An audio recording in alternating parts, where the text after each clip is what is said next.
हाँ जी, तो welcome to our channel पर नए हैं तो चैनल को ज़रूर सब्सक्राइब कीजिएगा। आज का जो ये टॉपिक है 68 बीपीएससी का अभी एग्ज़ाम हुआ है और उसी का ये मेंस पेपर है। जीएस पेपर 1 है।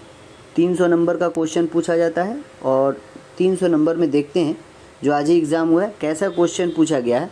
देखते हैं, चलिए हम लोग अब देखिए पहला में क्या दिया हुआ है कि निम्नलिखित में से संक्षिप्त टिप्पणी यानी शॉर्ट नोट्स लिखना है इनके बारे में। जैसे भारत शासन अधिनियम 1858 पर लिखना था, ये आराम से लिखा जा सकता है। बिरसा मुंडा आंदोलन ये तो रिपीटेड है। नील विद्रोह ये भी रिपीटेड है। पटना कलम ये पूछता ही है, पटना कलम चाहे पूछेगा तो ये भी रिपीटेड क्वेश्चन है, आराम से ये बना दिया गया होगा, ठीक है। और ये इसमें मतलब अगला क्वेश्चन दिया हुआ है कि प्राचीन काल में पूर्वी भारत के गुहाओं का जो गुहा होता है, गुहा उसी के विकास के बारे में बताना है।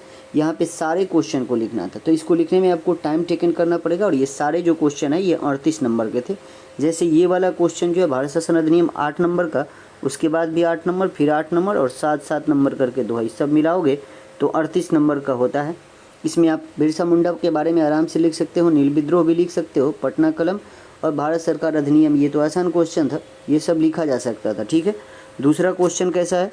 दूसरा क्वेश्चन जो दिया हुआ है, सारे क्वेश्चन 38 नंबर के होते हैं, यानी एक क्वेश्चन 38 नंबर का होता है। देखो दूसरा क्वेश्चन है कि भारतीय राष्ट्रीय आंदोलन के उदय के कारकों की चर्चा कीजिए। जो यानी भारत में राष्ट्रीय आंदोलन चला था उस सारे आंदोलन के बारे में पूछ रहा है कि जितने भी आंदोलन चला था उनकी चर्चा कीजिए। और जो ये आंदोलन चला था उसने स्वतंत्रता संग्राम में किस प्रकार की दिशा दी थी, यानी जो राष्ट्रीय आंदोलन जितने भी चले थे उसने जो स्वतंत्रता आंदोलन हुआ था, स्वतंत्रता संग्राम, उसमें किस प्रकार की योगदान दिया था, इसी के बारे में लिखना है। ये 38 नंबर का एक ही क्वेश्चन है और ये बहुत अच्छा है, आराम से लिखा जा सकता है। तो 2 का ए इसी में अथवा में एक क्वेश्चन दिया है कि ब्रिटिश शासन के विभिन्न योजनाओं के अंतर्गत बिहार के औपनिवेशिक तकनीक शिक्षा के विकास पर चर्चा कीजिए और इसके प्रभाव को आलोचनात्मक भी, कैसे आलोचनात्मक विकास विश्लेषण भी करना है। ये क्वेश्चन रिपीटेड है, ठीक है। ये क्वेश्चन पूछा हुआ है बहुत बार जीएस पेपर 1। जीएस पेपर में 1 में ऐसा क्वेश्चन पूछा जाता है जो रिपीटेड होता है, ठीक है। बहुत ज़्यादा क्वेश्चन रिपीटेड किया जाता है। तो इन दोनों में से आपको कोई एक लिखना है, यानी दोनों में से आप जो चाहे लिख सकते हैं। तो ये क्वेश्चन आसान है, ये लिखा जा सकता है, ठीक है। क्यों? क्योंकि आपको राष्ट्रीय आंदोलन के बारे में आपको पता है, कैसे कैसे आंदोलन के उदय के कारक हुए थे और उसने स्वतंत्रता संग्राम में किस प्रकार का योगदान दिया था, यही पूछ रहा है। देखिए अगला क्वेश्चन क्या दिया हुआ है 3 नंबर में ए बी, इसमें से भी एक लिखना है कि प्राचीन काल में उत्तर भारत में हुए मंदिरों के विकास का विश्लेषण कीजिए।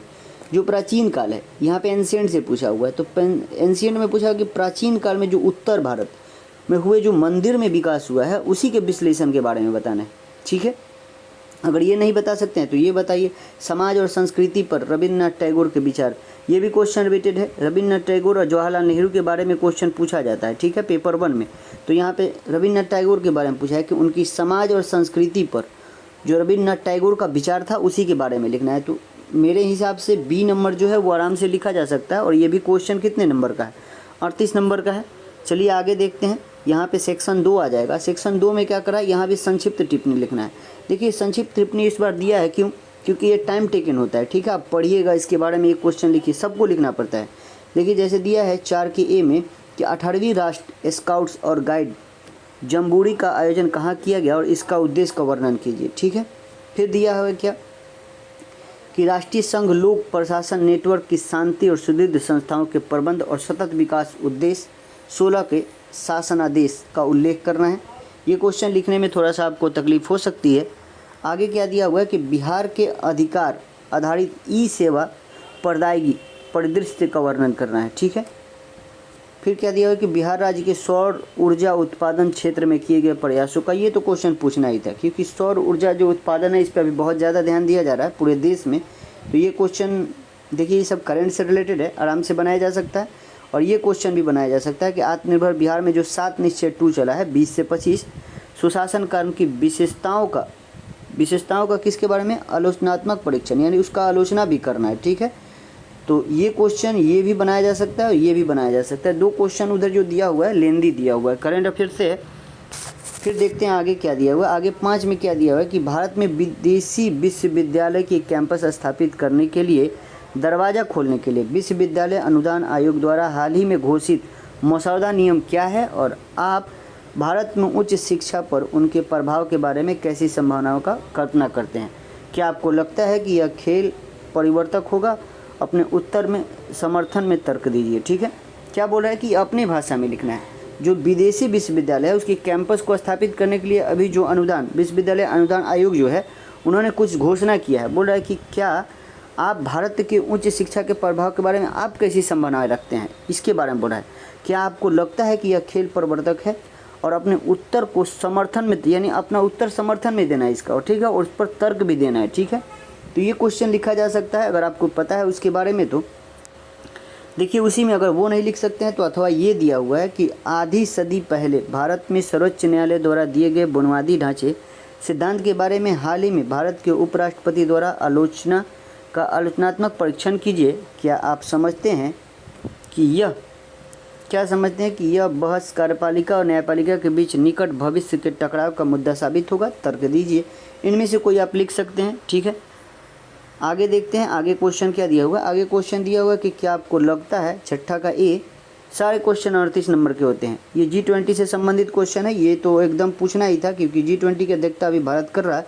क्या देखिए आपको लगता है कि इस साल अंत में दिल्ली में होने वाले G20 शिखर सम्मेलन को अपनी अस्थायी विकासात्मक चुनौती के बावजूद भारत को अपनी महत्वाकांक्षा के माध्यम से सफल बनाने के विकासशील दुनिया के नेतृत्व को पुनः प्राप्त करना चाहिए? और क्या आपको लगता है कि भारत को दक्षिण विश्व को आम लक्ष्यों की खोज में एकजुट करने में वास्तविक कठिनाइयों का सामना करना पड़ रहा है? अपना उत्तर ठोस तर्कों के साथ, यानी आपको तर्क भी देना है, ठोस तर्क के बारे में बोल रहा है और उसी के बारे में, यानी G20 के बारे में पूछ रहा है कि जो G20 का जो अध्यक्षता कर रहा है भारत, जो दिल्ली में होने वाला है, बोला है कि अपने अस्थायी विकासात्मक, यानी विकास के बारे में चुनौती के बावजूद, यानी जो विकास करने के लिए जो चुनौती भारत को है उसके बावजूद भारत अपनी महत्वाकांक्षा के माध्यम से जो सफल बनाने के विकासशील दुनिया के नेतृत्व को पुनः प्राप्त करना चाहिए, इसी के बारे में पूछ रहा है। तो ये क्वेश्चन तो पूछना ही था, आराम से लोग बना दिया होगा। और ये भी क्वेश्चन पूछना था, सीरिया व तुर्क भूकंप आपदा सहायता राष्ट्रीय संघ की पहुंच और संसाधन प्रबंधन भूमिका का मूल्यांकन कीजिए। जो अभी सीरिया और तुर्की में भूकंप आया था, ये तो अभी हाल ही का घटना है, तो करंट अफेयर से क्वेश्चन पूछता है पेपर 1 में, तो ये भी क्वेश्चन आराम से बना दिया गया होगा। इस पर बहुत सारे नोट्स बनाए गए हैं, आप देख सकते हैं। चलिए देखते हैं आगे क्या पूछा हुआ है। आगे देखिए यहाँ पे आप इसका हिंदी वर्जन देख लेते हैं हम लोग। इसका हिंदी वर्जन जो दिया हुआ है ये भी आराम से बनाया जा सकता है, DI का क्वेश्चन है, ठीक है। ये आराम से बनाया जा सकता है, जो मैथ पढ़ते हैं वो आराम से बना लेंगे। इसी तरह क्वेश्चन था, क्वेश्चन जो है वो एवरेज में ही था, ज़्यादा टफ क्वेश्चन नहीं पूछा गया है, आराम से बनाया जा सकता है।